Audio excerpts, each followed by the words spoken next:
মুসলমানরা লোহার বট মুসলমানদেরকে চাবাইতে পারে এমন বিষাক্ত কোন দাঁত পৃথিবীতে তৈরি হয় না।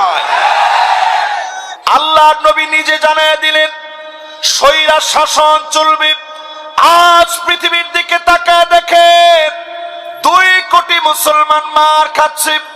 20 কোটি মুসলমানের মাথার উপরে ছাদ নাই, শরণার্থী হয়ে গেছে। দিনের পর দিন মার খাওয়ার পরে অলরেডি সব জায়গায় বিজয় ছড়ায় পড়তেছে। নবীজি বলে গেছেন সিরিয়া 12 বছর মার খাবে। আমার এই মাহফিল, এই যে সিরিয়ার বিজয়, বাশার আসাদের মতো নরপিশাচ ঠিক ওই পথে গিয়েছে, আমার দেশের স্বৈরাচারী যেই পথে গেছে, ঠিক কিনা বলে? লা তাসুব্বুদ দাহর ফাইন্নাদ দাহর হুয়াল্লাহ। সময়কে গালি দেওয়া যাবে না। এই সময়কে যিনি নিয়ন্ত্রণ করে, সময়ের যিনি মালিক, সময় ভালো যাচ্ছে না এই কথা বলা কবিরা গুনাহ।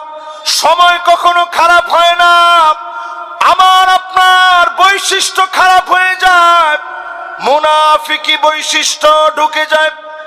আজ যদি নিজেকে পরিশুদ্ধ করেন, তিলকাল আইয়ামু নুদাবিলুহা বাইনান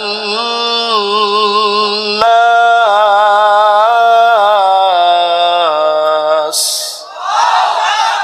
আল্লাহ পাক ঠিকই পরিবর্তন দিবেন।